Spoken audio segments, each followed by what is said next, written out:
कटक जिला टांगी चौदार ब्लॉक गोकुलपुर गाँव पुराण वर्णित मांडुकागिरी बानापड़िया आश्रम में 3 दिन धरी चलता विश्वशांति महायज्ञ और आध्यात्मिक प्रवचन कार्यक्रम उद्यापित हो जाए।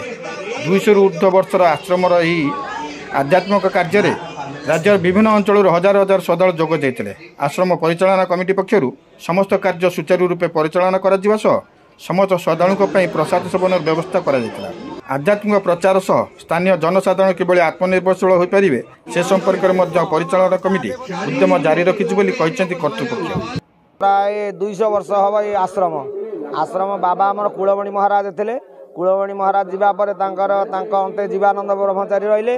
सी मठर आम रामचरित मानस विषय दक्षता तापर यज्ञ से भी आरंभ करते देहांत पर आमर ए 3 वर्ष है यज्ञ चली। गोटे पिला जे कि पीएचडी करी कुनी पुओ से पीएचडी करी इंजीनियरिंग सी आध्यात्मिकवाद बहु ऊपर एवं सी सन्यासी व्रत ग्रहण करछंती से तांको परिचालन रे ये वर्ष आश्रमटी चली एवं सबु भक्त भाई माने तांकर निज निजर साध्य मते किछि किछि दान करूछंती।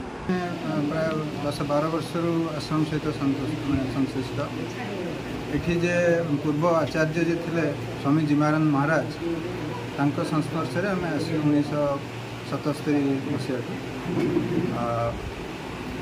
अर्थात 2019 मसीह महाप्रयाण होता तापर आमको आश्रम दायित्व बुझापी आमको निर्देश दिया। कौन आश्रम दैनंदिन कौन रीति रही?